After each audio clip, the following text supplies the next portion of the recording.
Bharat media news కి స్వాగతం. Bulletin లో ముందుగా హెడ్లైన్స్.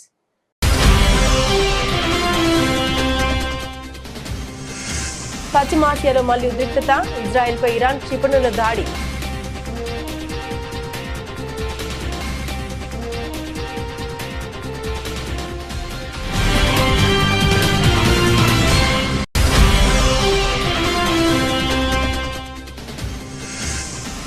ఇండియా కూటమిలో ఒకరికొకరు వెన్నుపోటు పొడుచుకుంటారని చరిత్ర చెబుతుంది. ప్రతిపక్షాలపై కేంద్ర మంత్రి చిరాగ్ పాస్వాన్ విమర్శలు.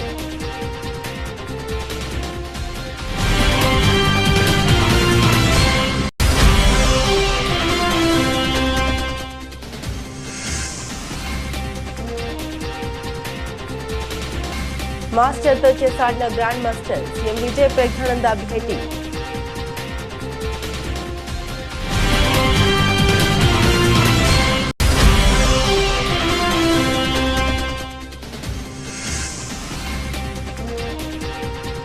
అవినీతికి care of address Congress. Telangana సీఎంపై కేంద్ర మంత్రి కిషన్ రెడ్డి విమర్శనాస్త్రాలు.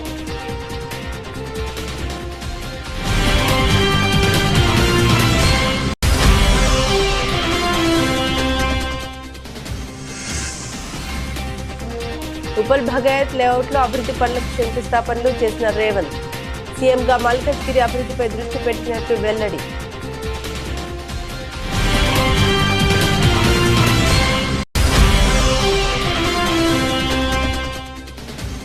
సిద్ధాంతంలో రైతులకు పట్టదారు పాస్ పుస్తకాలు పంపిణీ చేసిన సీఎం చంద్రబాబు. గోదావరి జిల్లాలో సెంటు భూమి సేకరించాలంటే చాలా కష్టమని వ్యాఖ్య.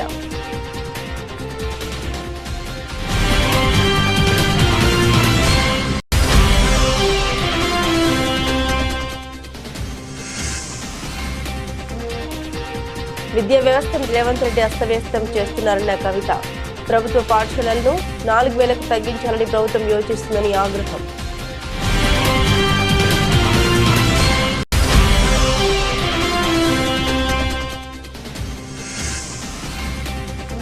చంద్రబాబు పాలనపై మాజీ మంత్రి పేర్ని నాని విమర్శలు. బాబు పాలనలో అరాచకం రాజ్యం ఏలుతుందన్న ఆరోపణ.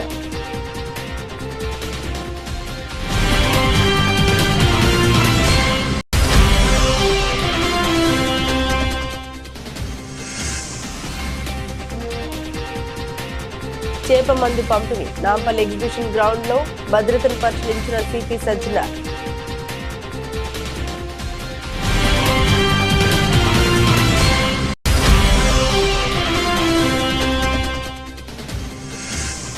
ఎట్టకేలకు పోలీసులకు చిక్కిన టీఎంసీ కీలక నేత జహంగీర్ ఖాన్. నేపాల్ సరిహద్దులు అరెస్టు చేసిన పోలీసులు.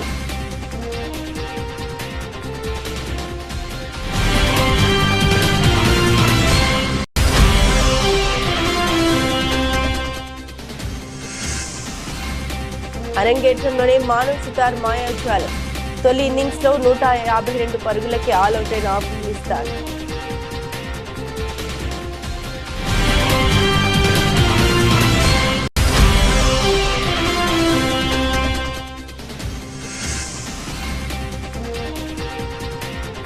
పశ్చిమాసియా టెన్షన్. భారీ నష్టాలతో ప్రారంభమైన స్టాక్ మార్కెట్లు.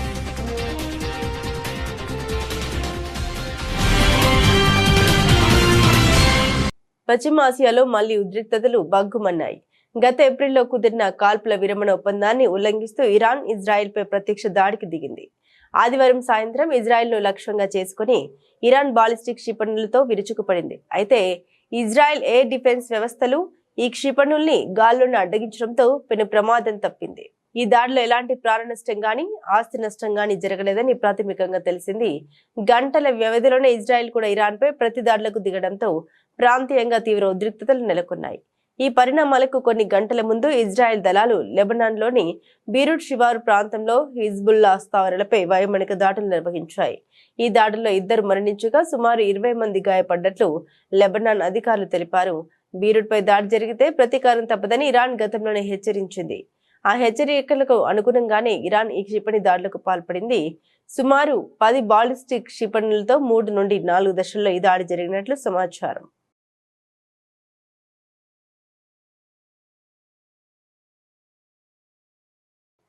బెంగాల్ ఎన్నికల సమయంలో రాహుల్ గాంధీతో గతంలో ఉద్రిక్తతలు ఉన్నప్పటికీ మమతా బెనర్జీ ఇండి కూటమి సమావేశానికి హాజరు కావడం ఆశ్చర్యం కలిగించిందని కేంద్ర మంత్రి చిరాగ్ పాస్వాన్ అన్నారు. అధికారం కోసం కాంగ్రెస్ తన పాత భాగస్వామి డిఎంకేకు వెన్నుపోటు పొడిచిందని గుర్తు చేశారు. ఈ కూటమి ఒకరి వైఫల్యాల్ని మరొకరిని కప్పిపుచ్చుకోవడానికి అని విమర్శించారు. వీళ్ళు ఒకరికొకరు వెన్నుపోటు పొడుచుకుంటారని చరిత్ర చెబుతూ ఉందని అన్నారు. अलायंस में ही दरारें देखने को मिल रही हैं। जिस तरीके से डीएमके की नाराजगी और स्वाभाविक है, कांग्रेस ने अपने पुराने ईमानदार सहयोगी के साथ सत्ता की लालच में जिस तरीके से धोखा देने का काम किया, स्वाभाविक है डीएमके जैसी पार्टियां उससे दूरी रखेंगी।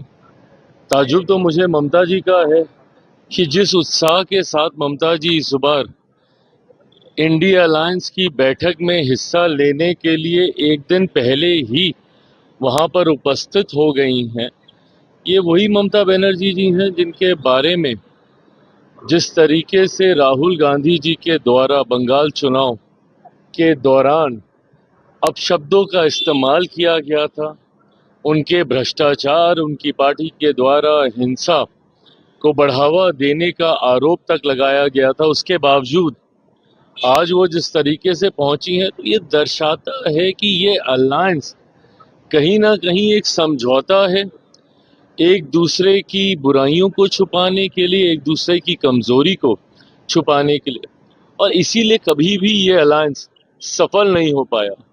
आज पुनः ये लोग एक बार बैठ रहे हैं रणनीतियों को तय करने के लिए, बट इतिहास गवाह रहा है कि जब जब अलायंस को एकजुट रहने की जरूरत थी, तो अपने लालच में इन लोगों ने एक दूसरे को ही धोखा देने का काम किया है। तो ऐसे में ऐसी बैठकों के कोई मायने नहीं रहते। భారత chess grandmaster Ramesh Babu Praggnanandha Norway chess championship title గెలిచిన సంగతి తెలిసిందే.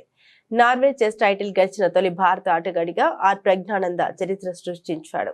ఈ నేపథ్యంలోనే సోమవారం తమిళనాడు సీఎం జోసెఫ్ విజయ్ ను ప్రజ్ఞానంద తన తల్లిదండ్రులతో కలిసి మర్యాదపూర్వకంగా కలిశాడు. ఈ సందర్భంగా సీఎం విజయ్ ప్రజ్ఞానందను అభినందించడమే కాక అతడితో సరదాగా చేసాడాడు. అతడి ప్రదర్శనతో తమిళనాడు గర్విస్తోందని పేర్కొన్న విజయ్ ప్రజ్ఞానందకు 50 లక్షల చెక్కును రివార్డుగా అందించారు. దీనికి సంబంధించిన ఫోటోలు, వీడియోలు సోషల్ మీడియాలో వైరల్ గా మారాయి. నార్వే చెస్ టోర్నీలో ప్రపంచ number 1 defending champion Magnus Carlsen ను 2 సార్లు ఓడించిన తొలి భారతీయుడిగా ప్రజ్ఞానంద చరిత్ర సృష్టించారు. கேம் கூட விளையாண்டோம். ஸோ அது வந்து ஒரு சர்ப்ரைசிங்கான மூமெண்ட், நான் எதிர்பார்க்கல. பட் சாரே வந்து போர்டு எடுத்துகிட்டு வர சொல்லி நாங்கள் ஒரு கேம் ப்ளே பண்ணியிருந்தோம். ஸோ அது ரொம்ப சந்தோஷமாக இருந்துச்சு. அண்ட் மீட் பண்ணி பேசினாங்க. ஸோ சந்தோஷமாக இருக்குது. ஏன்னா உடனே வந்து லைக் டோர்னமெண்ட் இப்போ தான் முடிஞ்சது, உடனே மீட் பண்ணி பேசுறது வந்து நல்ல சப்போர்ட். நான் எதுவும் கோரிக்கை வைக்கல. பட் அவங்க கேஷ் இன்சென்டிவும் கொடுத்துருந்தாங்க. ஸோ அது நல்ல ஒரு ஊக்கமாக இருக்குது. வீட்டிலே ஒரு ரொம்ப டஃப் இயர் இருந்தது. ஆஃப்டர் கேண்டிடேட்ஸ் 1 இயர் அப்புறம் இப்போ நீங்கள் வந்து நார்வே செஸ் 2 முறை மேக்னஸ் வின் பண்ணியிருக்கீங்க. ஒரே கிளாசிக்கலில் 2 கேம் வச்சுருக்கோம்.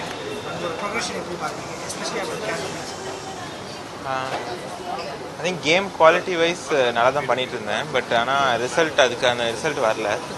இந்த டோர்னமெண்ட்லேயே வந்து ஃபர்ஸ்ட் ஹாஃப் கொஞ்சம் நல்லா போகலை. பட் செகண்ட் ஹாஃபில் அந்த ரிசல்ட் வர ஆரம்பிச்சிது. ஸோ சந்தோஷமாக இருக்குது. ஏன்னா நிறைய ஹார்ட் ஒர்க் இந்த கேண்டிடேட்ஸ்க்காகவும் சரி, ஜென்ரலாகவும் நிறைய என் டீமோட நிறைய ஒர்க் பண்ணியிருந்தோம். அதுக்கான ரிசல்ட் வருதுன்றது சந்தோஷமாக இருக்குது. சிஎம் கூட விளையாடுறீங்க. சிஎம் கூட விளையாடுறப்போ எப்படி இருந்தது? யார் வெற்றி பெற்றிருந்ததுல எவ்வளோ நாள் போச்சு அந்த கேம்? இல்லை, ஆக்சுவலி நான் எதிர்பார்க்கல. ஏன்னா நான் கேள்விப்பட்டதில்லை சிஎம் சார் விளையாடுவாங்கன்னு. அண்ட் அவங்களே தான் வந்து போர்டு எடுத்துகிட்டு வர சொன்னாங்க. ஸோ எடுத்துகிட்டு வந்து அவங்க டேபிள்லேயே தான் அரேஞ்ச் பண்ணி டக்குன்னு செட்டப் பண்ணி விளையாட ஆரம்பித்தோம். அண்ட் நல்லாவே ப்ளே பண்ணாங்க. லைக் ஸோ அவங்க கேட்டேன் என்ன எப்போ ஆடுவீங்கன்னு. ஸோ ஃப்ரெண்ட்ஸோடு ஆடுவேன் அப்படின்னு சொன்னாங்க. அண்ட் நல்லாவே ப்ளே பண்ணாங்க. வின் பண்ணிட்டேன். பட் ஆனால் லைக் எதிர்பார்க்கல நான் அவ்வளோ நல்லா ஆடுவாங்கன்னு. லைக் நம்ம ஆடுவாங்கன்னு எனக்கு தெரியாது. ஜெனரலாக இந்த டோர்னமெண்ட் வின் பண்ண ட்ராஃபி காட்டினேன். ஸோ அதை பற்றி ஜெனரலாக டஃபாக இருந்தது அப்படி ஃப்ரீயாக இருக்கா அவங்க கூட விளாட்றப்ப சீன் கூட விளாட்றப்ப எவ்வளோ நேரம் போச்சு அந்த கேம் டைம்? ஃபியூ மினிட்ஸ் போயிருக்கு.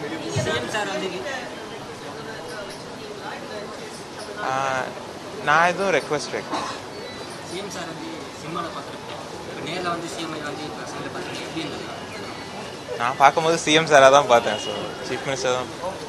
ப்ரைஸ் மணி கேஷ் இன்சென்டிவ் கொடுத்துருக்காங்க. 50 lakhs கேஷ் இன்சென்டிவ் கொடுத்துருக்காங்க. அண்ட் ஓகே, இந்த ஆப்பர்ச்சுனிட்டியில் லைக் ஜென்ரலாக வந்து ஸ்போர்ட்ஸ்க்கு வந்து நிறைய சப்போர்ட் கிடைக்குது. ஸோ அதுக்கெல்லாமும் தேங்க்ஸ் சொல்லிக்கிறேன். இப்போ தமிழ்நாட்டில் எப்படி இருக்குது செஸ்ஸோடைய வளர்ச்சி?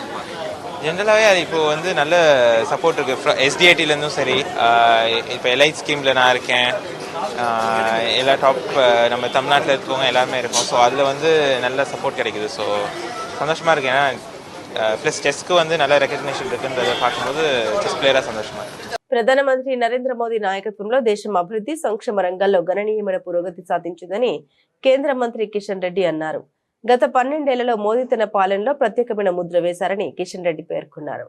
దేశ అభివృద్ధితో పాటు సామాజిక సంక్షేమానికి కూడా కేంద్ర ప్రభుత్వం పెద్దపీట వేస్తుందని తెలిపారు. ఈ సందర్భంగా కాంగ్రెస్ పార్టీపై కూడా ఆయన విమర్శలు గుప్పించారు. అవినీతికి కాంగ్రెస్ కేర్ ఆఫ్ అడ్రస్ గా మారిందని ఆరోపించారు. బొగ్గు రంగంపై మాట్లాడారు. కోల్ సెక్టార్లో అవినీతి అక్రమాలకు ఎలాంటి అవకాశం లేకుండా చర్యలు తీసుకున్నామని తెలిపారు. ప్రస్తుతం బొగ్గు వినియోగంలో భారత్ ప్రపంచంలో 2వ స్థానంలో ఉందని, దేశ పారిశ్రామిక అభివృద్ధిలో ఈ రంగం కీలక పాత్ర పోషిస్తోందని కిషన్ రెడ్డి వివరించారు. మన హైదరాబాద్ నగరంలో కూడా లాల్ బహదూర్ స్టేడియంలో గత సంవత్సరం లాగే ఈ సంవత్సరం కూడా 24 గంటల కౌంట్ డౌన్ పేరుతో, ఒకరోజు కౌంట్ డౌన్ పేరుతో, వన్ డే కౌంట్ డౌన్ పేరుతో 24 గంటల ముందే పెద్ద కార్యక్రమం లాల్ బహదూర్ స్టేడియంలో నిర్వహిస్తూ ఉన్నాము. 20వ తేదీ ఉదయం 5 గంటలకు లాల్ బహదూర్ స్టేడియంలో యోగా కార్యక్రమం జరగబోతా ఉంది. నేను హైదరాబాద్లో ఉన్నటువంటి విద్యార్థులకు, యువకులకు, ప్రజలకు, పెద్దలందరికీ ఆహ్వానిస్తా ఉన్నాను. మీరు 21వ తేదీ మీ ప్రాంతాల్లో జరుపుకోండి. 24 గంటల ముందు మరి హైదరాబాద్ నగరానికి అతిపెద్ద కార్యక్రమంగా మరి గత 4-5 సంవత్సరాలుగా నిలుస్తున్నటువంటి ఈ కార్యక్రమానికి అన్ని వర్గాల ప్రజలు రావాల్సిందిగా ఆహ్వానిస్తా ఉన్నాను. ఉప్పల్ భగయత్ లేఅవుట్ లో 1511 కోట్ల విలువైన అభివృద్ధి పనులకు తెలంగాణ సీఎం రేవంత్ రెడ్డి శంకుస్థాపనలు చేశారు. 10 ఎకరాల్లో 98 కోట్లతో నిర్మించే మల్కాజ్గిరి మున్సిపల్ కార్పొరేషన్ భవన నిర్మాణానికి రేవంత్ శంకుస్థాపన చేశారు. 960 కోట్లతో ఏబోసీ సెంటర్ లో ప్రత్యామ్నాయ రోడ్ల నిర్మాణానికి కొబ్బరికాయ కొట్టారు. అలాగే 416 కోట్లతో టీకేఆర్ కాలేజ్ జంక్షన్ లో 6 లేన్ల ఫ్లైఓవర్ నిర్మాణానికి ముఖ్యమంత్రి భూమి పూజ చేశారు. 37.50 కోట్లతో 100 పడకల మల్కాజ్గిరి జిల్లా ఆసుపత్రి నిర్మాణానికి సీఎం రేవంత్ రెడ్డి శంకుస్థాపన చేశారు. మరోవైపు QR1 యాప్ ను ప్రారంభించారు. కేసీఆర్ హయాంలో సహకారం అందించకపోవడంతో మల్కాజ్గిరి ఎంపీగా ఈ ప్రాంతాన్ని అభివృద్ధి చేయలేకపోయామని సీఎం రేవంత్ రెడ్డి అన్నారు. ఇప్పుడు సీఎంగా మల్కాజ్గిరి అభివృద్ధిపై దృష్టి పెట్టామని చెప్పుకొచ్చారు. అంతర్జాతీయ స్థాయిలో మౌలిక వసతులు కల్పిస్తే హైదరాబాద్ ఇంటర్నేషనల్ సిటీగా మారుతుందని తెలిపారు. ORR లోపల 1.30 కోట్ల జనాభా ఉందని తెలిపారు. పరిపాలన సౌలభ్యం కోసమే 3 కార్పొరేషన్లు ఏర్పాటు చేశామని వెల్లడించారు. ఔటర్ రింగ్ రోడ్డు లోపల దాదాపుగా 2100 స్క్వేర్ కిలోమీటర్ల ప్రాంతంలో 1,34,00,000 జనాభా ఉన్న ప్రాంతాన్ని క్యూర్ ప్రాంతంగా, అంటే కోర్ అర్బన్ రీజన్ ఎకానమీగా మనం ఒక పేరు ఇచ్చుకొని 3 మున్సిపల్ కార్పొరేషన్లు ఏర్పాటు చేసుకున్నాం. కొంతమంది అంటారు రాజకీయ స్వార్థం కోసం, ఎన్నికల లబ్ధి కోసం ఈనాడు 3 మున్సిపల్ కార్పొరేషన్లు చేసిండ్రు అని. నేను ఒక్క మాట చెప్పదలుచుకున్నా, ఎన్నికల లబ్ధి కోసం చేయలే, పరిపాలన సౌలభ్యం కోసం చేసినాం. మల్కాజ్గిరి మున్సిపల్ కార్పొరేషన్ ఆఫీసుని 10 ఎకరాలలో ఈ రోజు అంతర్జాతీయ ప్రమాణాలతో ఇక్కడ నిర్మించుకుంటున్నాం. ఇది మీకు సౌలభ్యమా కాదా? మీరు ఒక్కసారి ఆలోచన చేయండి. చిన్న పనున్నా, నల్లా కనెక్షన్ కావాలన్నా, ఇంటి పర్మిషన్ కావాలన్నా, ఏదైనా అధికారిని కలవాలంటే ట్యాంక్ బండ్ దగ్గరికి పోవాలి. ఎన్ని బస్సులు ఎక్కాలి, ఎన్ని బస్సులు దిగాలి, ఎంత దూరం పోవాలి, మీరు ఒక్కసారి ఆలోచన చేయండి. అందుకే పరిపాలన డీసెంట్రలైజ్ చేసినాం. అదే విధంగా పోలీసులకు కూడా ఈ రోజు పోలీసు,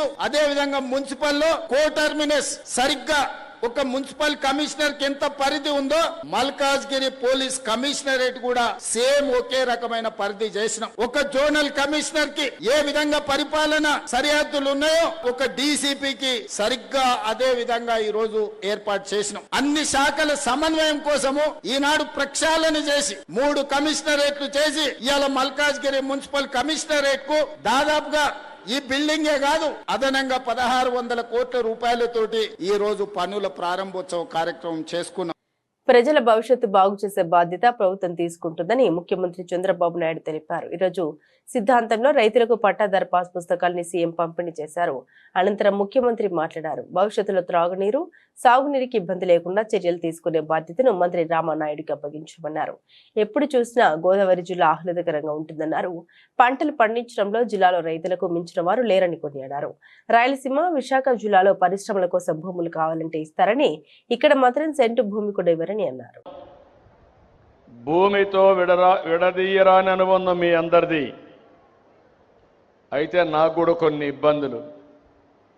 ఎక్కడైతే నేను విశాఖపట్నం పోతే భూమి కావాలంటే ఇస్తారు, అక్కడ పెట్టుబడులు వస్తున్నాయి, పెద్ద పెద్ద ఇండస్ట్రీస్ వస్తున్నాయి. రాయలసీమకు పోతే భూమి కావాలంటే ఇస్తారు, అక్కడ కూడా పెద్ద ఎత్తున వస్తాయి. ఇక్కడ మాత్రం 1 సెంటు భూమి ఇవ్వాలంటే చాలా కష్టం, సేకరించాలన్నా కష్టం. ఓసారి నాకు అనిపిస్తుంది ఈ జిల్లా పైన నాకు ప్రత్యేకమైన అభిమానం ఇప్పుడే కాదు, మొదటి నుంచి కూడా ఈ జిల్లా నన్ను పార్టీని ఆదరించారు, అభిమానించారు. తెలంగాణలో విద్యా వ్యవస్థ తీరుపై కాంగ్రెస్ ప్రభుత్వం, సీఎం రేవంత్ రెడ్డి లక్ష్యంగా తెలంగాణ రక్షణ సమితి కల్వకుంట్ల కవిత తీవ్రస్థాయిలో విమర్శలు గుప్పించారు. రాష్ట్రంలో విద్యా వ్యవస్థను అస్తవ్యస్తం చేస్తూ ఉన్నారంటూ సోషల్ మీడియా వేదికగా విడుదల చేసిన ఒక వీడియో సందేశంలో సీఎం రేవంత్ రెడ్డిని ఆమె హిట్లర్, తాలిబన్లతో పోల్చారు. రాష్ట్రంలో ప్రస్తుతం ఉన్న 27,000 ప్రభుత్వ పాఠశాలల్ని 4,000కు తగ్గించాలని ప్రభుత్వం యోచిస్తుందన్న ముఖ్యమంత్రి ప్రకటనపై కవిత తీవ్ర ఆగ్రహం వ్యక్తం చేశారు. ప్రభుత్వ పాఠశాలను మూసివేయడం ద్వారా పేద విద్యార్థుల్ని, ముఖ్యంగా బాలికలను చదువులకు దూరం చేయాలని రేవంత్ రెడ్డి చూస్తున్నారని ఆమె ఆరోపించారు. ఇది ఒక ముఖ్యమంత్రి మాట్లాడే మాట కాదని, ఒక నియంత ఆలోచన విధానమని దుయ్యబట్టారు. రాష్ట్రంలో విద్యా వ్యవస్థను ఒక సర్కస్ లాగా మార్చేశారని విమర్శించారు. తెలంగాణ ప్రజలందరికీ కూడా నమస్కారం. మన రాష్ట్రంలో ఉండేటటువంటి పేద మధ్యతరగతి ప్రజలకు విద్యనే ఖచ్చితంగా వారిని వారి పేదరికం నుంచి బయటపడేసి వారి జీవితాలని అత్యున్నతంగా తీర్చిదిద్దుకోవడానికి పనికొస్తుందని మనందరం కూడా మన పిల్లల్ని ఒత్తిడి పెట్టి ఏదో ఒక విధంగా మన పిల్లలు చదువుకోవాలని ప్రయత్నం చేస్తూ ఉంటాం. డబ్బులు ఉన్నా లేకపోయినా పెద్ద పెద్ద ప్రైవేట్ పాఠశాలల్లో మన పిల్లల్ని చేర్పిస్తాం. వాళ్ళు అడిగిన యూనివర్సిటీ ఇచ్చే ప్రయత్నం చేస్తాం. మనం ఇబ్బంది పడ్డా పిల్లలు బాగుండాలని చూస్తాం. ఇదంతా ఎందుకోసం చేస్తామంటే ఆస్తులు ఉన్నా లేకపోయినా చదువు ఉంటే చాలనే ప్రయత్నంతో మనందరం కూడా చేస్తాం. సగటు పేద మధ్యతరగతి వారందరికీ కూడా విద్యనే ఆస్తి. ఆ విషయం తెలిసి కూడా తెలంగాణ రాష్ట్ర ముఖ్యమంత్రి గారు 27,000 ఉన్నటువంటి పాఠశాలల్ని కంప్లీట్గా తగ్గించి కేవలం 4,000కు చేస్తా అని చెప్తా ఉన్నారు. ప్రభుత్వ పాఠశాల ఒక ఊర్లో ఉంటే పేదవారికి అట్లీస్ట్ 5వ తరగతి వరకు ఉచితంగా ఒక బాటలో ఆ పిల్లగాడు పోవడానికి పనికొస్తుంది, పిల్లగాడు పోవడానికి. కానీ ఈ ముఖ్యమంత్రి గారు ఏమాత్రం ఆలోచన లేకుండా 27,000 స్కూల్ అన్నింటినీ కూడా కుదించి 4,000 చేస్తామంటున్నారు. అంటే ఇప్పటి వరకు ఊర్లలోకి ప్రైవేటు ప్రైమరీ పాఠశాలలు రాలేదు. ముఖ్యమంత్రి గారు తీసుకున్న ఈ నిర్ణయంతో ఇప్పుడు ప్రతి చిన్న ఊర్లో కూడా ప్రైవేట్ వాళ్ళు పాఠశాలలు 1 నుంచి 5వ తరగతి పెట్టే పరిస్థితి వస్తుంది. అన్నిటికన్నా ఎక్కువ ఏమవుతుందంటే ఆడపిల్లల చదువు మాత్రం విపరీతమైన దెబ్బ పడుతుంది. ముఖ్యమంత్రి గారు నేను హిట్లర్ అని చెప్పుకుంటున్నాడు. మీరు హిట్లరే, కానీ హిట్లర్ కన్నా ఎక్కువ మీరు తాలిబాన్. ఎందుకంటే తాలిబాన్లు కూడా కేవలం ఆడపిల్లల చదువు మీద రిస్ట్రిక్షన్స్ పెట్టి వాళ్ళు చదువుకోకుండా చేసారు. ముఖ్యమంత్రి గారే విద్యాశాఖ మంత్రి అయితే విద్యాశాఖ ఏదో వెలుగుతుంది అని చెప్పి అందరు భావించారు. కానీ అడుగడుగున అబద్ధాలు. ఇప్పుడు మీరున్న 27,000 పాఠశాలల్ని 4,000 పాఠశాలలు చేస్తే ఇప్పుడు ఉన్నటువంటి ఉపాధ్యాయులందరినీ ఏం చేస్తారు? మీరు ఈ 3 లక్షల పై చిలుకున్నటువంటి ఉపాధ్యాయులందరినీ కూడా తీసేస్తారా? 4,000 పాఠశాలలో అడ్జస్ట్ చేస్తారా? లేకపోతే వివిధ గవర్నమెంట్ డిపార్ట్మెంట్లకు పంపిస్తారా? మీ విధానం ఏందనేటటువంటిది క్లారిటీ లేకుండా పెద్ద పెద్ద అనౌన్స్మెంట్లు మీరు పక్క రాష్ట్రానికి పోయి చేయడం వల్ల మన రాష్ట్రం పరువు పోతుంది తప్పితే ఇంకొకటి జరగడం లేదు. ఇంకొక విషయం, విద్యాశాఖ అనేటటువంటిది సంపూర్ణంగా అస్తవ్యస్తంగా తయారైపోయింది. ఒక సర్కస్ నడిచినట్టు నడుపుతూ ఉన్నారు ముఖ్యమంత్రి గారు. కంప్లీట్గా ముఖ్యమంత్రి గారికి ఆ శాఖ మీద పట్టుకోల్పోయిందని చెప్పడానికి గురుకులాల్లో ఇప్పటికీ కూడా పిట్టల్లాగా రాలిపోతున్నటువంటి పిల్లలు వారి ప్రాణాలే నిదర్శనం. 100 మందిపై చిలుకు చచ్చిపోయినా కూడా కనీసం ముఖ్యమంత్రి గారికి ఒక గురుకులం పోవడానికి కానీ గురుకులాల్ని రివ్యూ చేయడానికి కానీ టైం లేదు. కేజీబీవీ టీచర్స్ పాపం 10+2 చెప్తారు వాళ్ళు సమ్మె చేస్తే కనీసం వాళ్ళ సమ్మెకాలం జీతం ఇచ్చేయాలన్నటువంటి సంస్కారం కూడా లేకుండా ఈ ప్రభుత్వం వ్యవహరించడం అన్నది చాలా దారుణం. ఇక ఇంటర్మీడియట్ ఇంకొక పెద్ద జోక్. ముఖ్యమంత్రి గారు రివ్యూ చేసి చంద్రబాబు పాలనపై మాజీ మంత్రి పేర్ని నాని విమర్శలు గుప్పించారు. బాబు పాలనలో అరాచకం రాజ్యం ఏలుతుందన్న ఆయన పోలీసులతో కూటమి ప్రభుత్వం అడ్డగోలుగా చాకరీ చేయించుకుంటుందని అన్నారు. పోలీసులకు అన్యాయం జరుగుతుంటే కానిస్టేబుల్ కుమారుడు పవన్ ఎక్కడున్నారని ప్రశ్నించారు. సోమవారం తాడపల్లి వైఎస్ఆర్సీపీ కేంద్ర కార్యాలయంలో నాని మీడియాతో మాట్లాడారు. ప్రభుత్వ విభాగంలో అన్ని శాఖల్లో మోసం చేసినట్లుగా కానిస్టేబుల్ను మోసం చేస్తున్నారని తెలిపారు.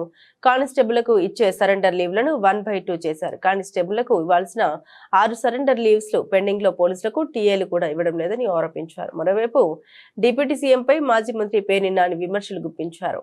పవన్ కళ్యాణ్ ఉప ముఖ్యమంత్రి కాదు ఉప మంత్రి అని, పోలీసులకు అన్యాయం జరుగుతుంటే కానిస్టేబుల్ కుమారుడు పవన్ ఎక్కడున్నారని ప్రశ్నించారు. ఓట్లు అడుక్కునేటప్పుడు కానిస్టేబుల్ కుమారుడు ఇప్పుడు ఎందుకు మాట్లాడరు అని నిలదీశారు. పులికప్పు జనవరిలో వేశాడు, అయినా కూడా ఇప్పటికీ 6 ఈ తారీఖుకి నేను మాట్లాడే రోజుకి 6 సరెండర్ లీవ్లు పెండింగ్ ఉన్నాయి. డబ్బులు ఇవ్వడు, సంపద సృష్టిస్తానని చెప్పావు, పోలీసులను మాత్రం ఫుల్గా వాడుకుంటున్నావు. దానికి దీనికి వెళ్ళలేదు. మీరు బ్యాటరీ సైకిల్ వేసుకుని నారా చంద్రబాబు నాయుడు గారు, హోంమంత్రి గారు ఇద్దరు బ్యాటరీ సైకిల్ వేసుకుని వెళ్తారు. బ్యాటరీ సైకిల్ అంటే అది మనం తొక్కక్కర్లా, స్టైల్గా మాత్రం ఊరికే కాళ్ళు కదుపుతూ ఉంటే అది వెళ్ళిపోతూ ఉంటుంది. చూసేవాడికి మాత్రం వీళ్ళు తొక్కేస్తున్నారు, ఎమ్మ తొక్కుడు తొక్కుతున్నారు అనుకుంటారు. ఆ బ్యాటరీ సైకిల్ చుట్టూ మొత్తం సైకిళ్ళు వేసుకుని తొక్కేది ఎవడా అంటే పోలీసులు, చుట్టూ పోలీసులే. ఆవిడకు 12 సైకిళ్ళు పోలీసులు, ఇతనికి ఒక 50 సైకిళ్ళు పోలీసులు, మొత్తం పోలీసులు. మీరు సైకిల్ మీద షూటింగ్ చేసుకుంటా కూడా ఈ పోలీసులు కావాలి, కానీ వాళ్ళకి ఇవ్వాల్సిన నిమిత్తం వాళ్ళకి ఇవ్వరు. ట్రావెల్ అలవెన్స్ టీఏలు 2024 నుంచి మీరు ప్రమాణ స్వీకారం చేసిన దగ్గర నుంచి ఇవాళ దాకా టీఏ నయా పైసా పోలీసులకి ఇచ్చారు ఎవరికన్నా? ఏ పోలీస్ కానిస్టేబుల్స్కైనా టీఏ మీరు ఇచ్చారా ఇంతవరకు? లా అండ్ ఆర్డర్లో పనిచేస్తే నెలకు 1500 రూపాయలు, అంటే దాదాపుగా 36,000 సంవత్సరానికి. చేప మందు పంపిణీ సందర్భంగా నాంపల్లి ఎగ్జిబిషన్ గ్రౌండ్ లో భద్రతా ఏర్పాట్లను హైదరాబాద్ సిపి సజ్జనార్ పరిశీలించారు. భద్రతా ఏర్పాట్లపై అధికారులను అడిగి తెలుసుకున్నారు. క్యూ లైన్లు, కౌంటర్లు, మినీ కమాండ్ కంట్రోల్ సెంటర్ పనితీరును పరిశీలించారు. సిపితో పాటుగా joint CP Tafseer Iqbal, traffic joint CP Joel Davis, Golconda DCP Chandramohan ఏర్పాట్లు పరిశీలించారు. ఇప్పటికే నాంపల్లి ఎగ్జిబిషన్ గ్రౌండ్ కు చేప మందు భక్తులు వేలాదిగా తరలి వస్తున్నారు. దీంతో నాంపల్లి మెట్రో పరిసర ప్రాంతాల్లో భారీగా ట్రాఫిక్ జామ్ ఏర్పడింది. వాహనాలు నెమ్మదిగా కదులుతున్న పరిస్థితి. నాంపల్లి ఎగ్జిబిషన్ గ్రౌండ్స్ లో భక్తుల కోసం చేప ప్రసాదం పంపిణీ సందర్భంగా వైద్య, అగ్నిమాపక శాఖలు ప్రత్యేక ఏర్పాట్లు చేశాయి. చేప ప్రసాదం కోసం వచ్చిన వారి కోసం 3 హెల్త్ క్యాంపుల్ని అందుబాటులో ఉంచారు. అత్యవసర పరిస్థితుల కోసం 5 అంబులెన్స్లను సిద్ధం చేశారు. అస్వస్థతకు గురైన వారికి అక్కడికక్కడే ప్రాథమిక చికిత్స అందించనున్నారు. అవసరమైతే ఉస్మానియా ఆసుపత్రికి తరలింపుకు ఏర్పాట్లు చేశారు. వైద్య సిబ్బందితో హెల్త్ టీం 24 గంటలు అప్రమత్తంగా ఉండనుంది. భద్రతా చర్యల్లో భాగంగా 3 ఫైర్ ఇంజన్లు అందుబాటులో ఉన్నాయి. భారీ జనసందోహం నేపథ్యంలో ప్రత్యేక అత్యవసర సేవల్ని ఏర్పాటు చేశారు. చేప ప్రసాదం కోసం వచ్చిన వారికి ఎలాంటి ఇబ్బంది లేకుండా అన్ని సదుపాయాలని అధికారులు కల్పించారు.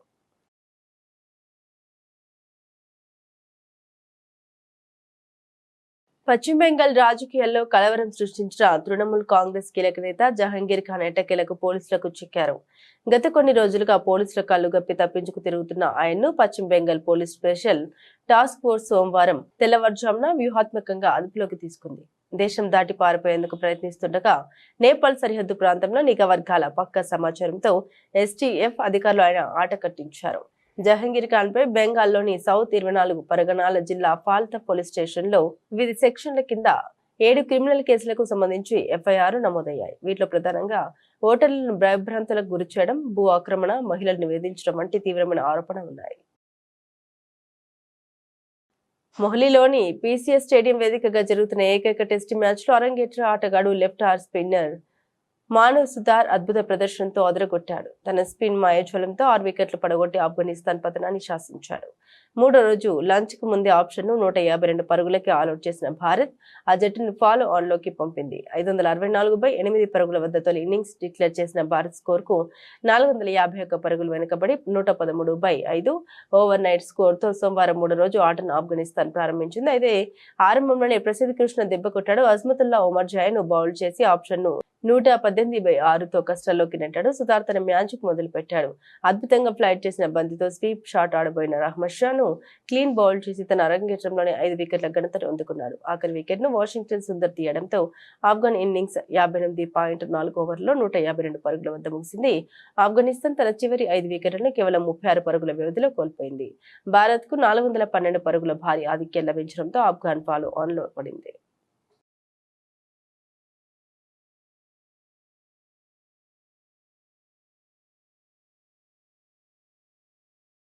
పశ్చిమాసియాలో పెరుగుతున్న ఉద్రిక్తతలు, అంతర్జాతీయంగా బలహీన సంకేతాల నేపథ్యంలో దేశీయ స్టాక్ మార్కెట్లు నేడు భారీ నష్టాలతో ప్రారంభమయ్యాయి. ముడి చమురు ధరలు బగ్గుమనడంతో ఇన్వెస్టర్లు అమ్మకాలకు మొగ్గు చూపారు. ఫలితంగా సెన్సెక్స్, నిఫ్టీ కీలక సూచీలు 1% పైగా పతనమయ్యాయి. ఈ ఉదయం ట్రేడింగ్ ప్రారంభమైన వెంటనే సెన్సెక్స్ 800 పాయింట్లకు పైగా నష్టపోయి 73,421 వద్ద ట్రేడ్ అయింది. అలాగే నిఫ్టీ కూడా 286 పాయింట్లు కోల్పోయి 23,080 వద్దకు జారుకుంది. దాదాపు అన్ని రంగాల షేర్లలోనూ అమ్మకాల ఒత్తిడి స్పష్టంగా కనిపించింది. ప్రధానంగా రియాలిటీ, మెటల్, ఆటో, ఐటీ రంగాల షేర్లు తీవ్రంగా నష్టపోయాయి. రియాలిటీ సూచీ దాదాపు 2% పడిపోగా మెటల్, ఆటో, ఐటీ సూచీలు 1% పైగా నష్టాన్ని చవిచూశాయి. బులెటిన్ ముగించే ముందు హెడ్లైన్స్ మరోసారి.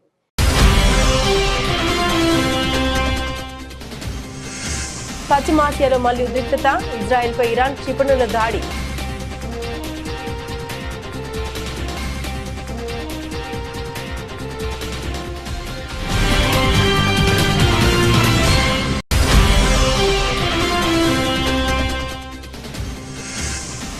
ఇండియా కూటమిలో ఒకరికొకరు వెన్నుపోటు పొడుచుకుంటారని చరిత్ర చెబుతుంది. ప్రతిపక్షాలపై కేంద్ర మంత్రి చిరాగ్ పాస్వాన్ విమర్శలు.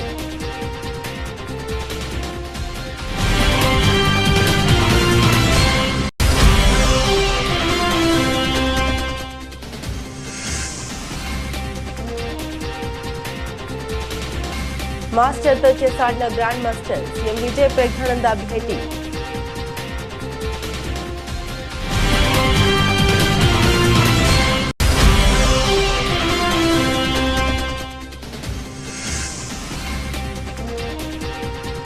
అవినీతికి care of address Congress. Telangana సీఎంపై కేంద్ర మంత్రి కిషన్ రెడ్డి విమర్శన అస్త్రాలు.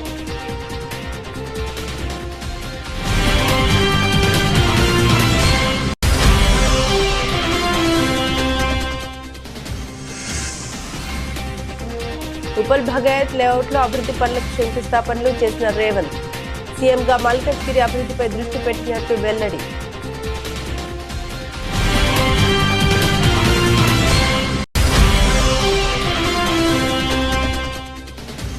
సిద్ధాంతంలో రైతులకు పట్టదారు పాస్ పుస్తకాలను పంపిణీ చేసిన సీఎం చంద్రబాబు. గోదావరి జిల్లాలో సెంటు భూమి సేకరించాలంటే చాలా కష్టమని వ్యాఖ్య.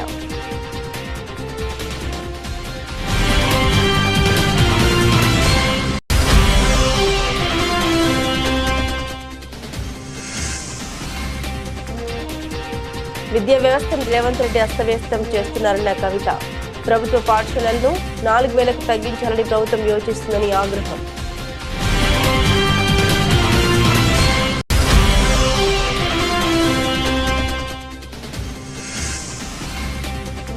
చంద్రబాబు పాలనపై మాజీ మంత్రి పేర్ని నాని విమర్శలు.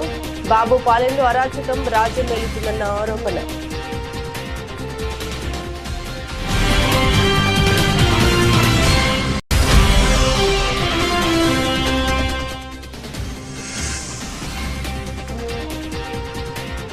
చేప మందు పంపిణీ. నాంపల్లి ఎగ్జిబిషన్ గ్రౌండ్ లో భద్రతను పరిశీలించిన సిపి సజ్జనార్.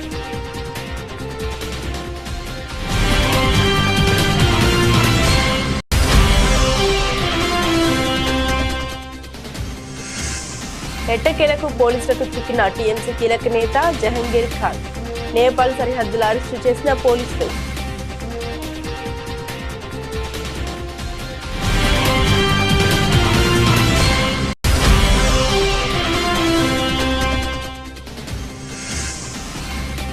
అరంగేట్రంలోనే మానవ్ సుతార్ మాయాజాలం. తొలి ఇన్నింగ్స్ లో 152 పరుగులకి ఆల్అౌట్ అయిన ఆఫ్ఘనిస్తాన్.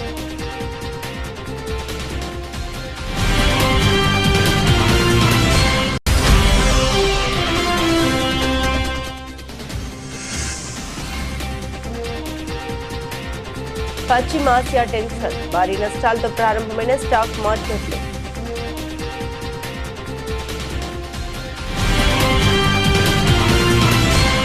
ఇవి బులెటిన్లోని విశేషాలు. తిరిగి మరో బులెటిన్తో మళ్ళీ కలుద్దాం.